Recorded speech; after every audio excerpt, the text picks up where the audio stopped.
Usain Bolt and Michael Phelps, twin titans of the modern Olympics.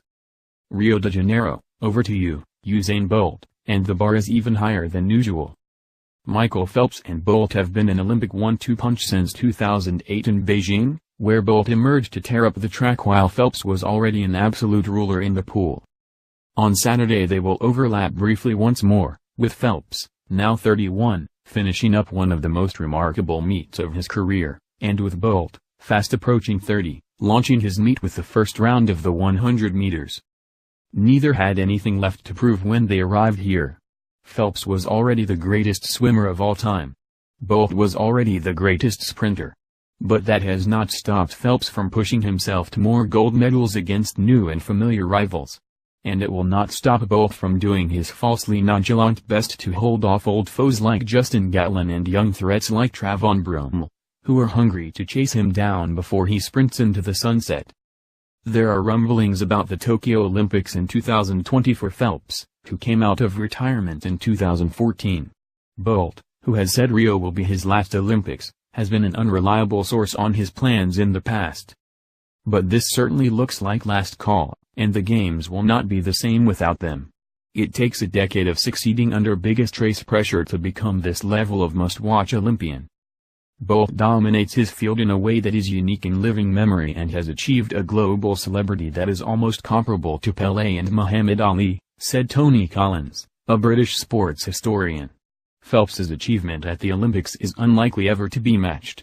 The sheer enormity of his medal haul, not to mention his non-Olympic record, makes him the greatest Olympian of all time.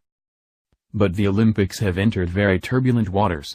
As with the FIFA World Cup, the Olympics are increasingly weighed down by scandal, hubris and existential doubt. Whether they can continue in their current form is open to question, and that means that we may never again witness athletes dominating global tournaments in the same way as Bolt and Phelps. The glass-half-full crowd could argue quite rightly that the Olympics, warts and all, have proved resilient enough to overcome wars, boycotts and doping scandals every bit as big as the state-sponsored Russian affair that dominated the conversation in the run-up to the Rio Games.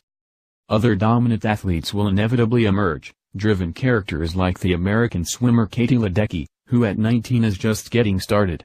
But the odds do seem long on getting the two best of all time at the same time again in the major Olympic sports of track and swimming. They are beneficiaries of their historical timing. Others might have approached their Olympic numbers if they had been able to keep competing, but Mark Spitz, who won 7 gold medals in swimming in 1972, retired at 22. Jesse Owens, the track and field star, only took part in one Olympics in 1936. With Phelps and Bolt continuing to work in different mediums, it is still not the most straightforward game of compare and contrast. It's hard to compare water and land, said John Smith, the veteran American track coach. But my view is for an athlete when you are dealing with gravity, it's a little harder.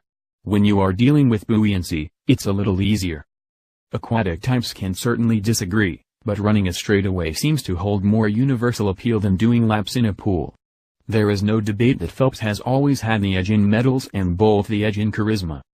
So it remains as Bolt's inimitable pre-Olympic press event, full of samba and shenanigans, made clear. But Phelps, long viewed as something of an automaton internationally, has also narrowed the personality gap in Rio. He has not only continued to win, but has also opened up and connected more directly with his public in the wake of his personal struggles. Unlike Phelps, Bolt has not lost an Olympic race since 2008, sweeping the 100 and the 200 and the 4x100 relay with Jamaica in Beijing and then in London in 2012.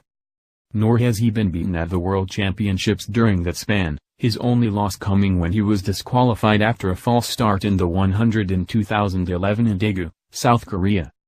But his mathematical edge has been shrinking and his world record times from 2009 of 9.58 seconds in the 100 and 19.19 in the 200 are receding in the rearview mirror. His winning times in major championships in the 100 since 2009 are 9.63, 9.77 and 9.79. This decline is reassuring in a sense in the track world understandably full of suspicion about doping in Jamaica's testing program. But it also makes him look beatable, and defeat could not have been closer than at the World Championships in Beijing last year, when only Gatlin's late stumble allowed Bolt to eke out a victory in the 100 by 100th of a second. In Rio, he again comes into a big meet having raced little and with lingering doubts about his health. But Otto Bolden, the NBC analyst and former sprinter who predicted Bolt's demise in the 100 in Beijing, watched Bolt train and start this week and said he believed Bolt was fine physically and deserved to be the favorite in Rio. "Nothing has changed in my mind," Bolden said Friday. "The rounds will reveal a lot, but no one can get away from Bolt far enough to escape his finish in the 100. In the 200, well, forget it." And if Bolt ever finds himself short of inspiration in Rio, he need only to picture Phelps in Rio, reaching the wall first and setting the standard again for enduring excellence.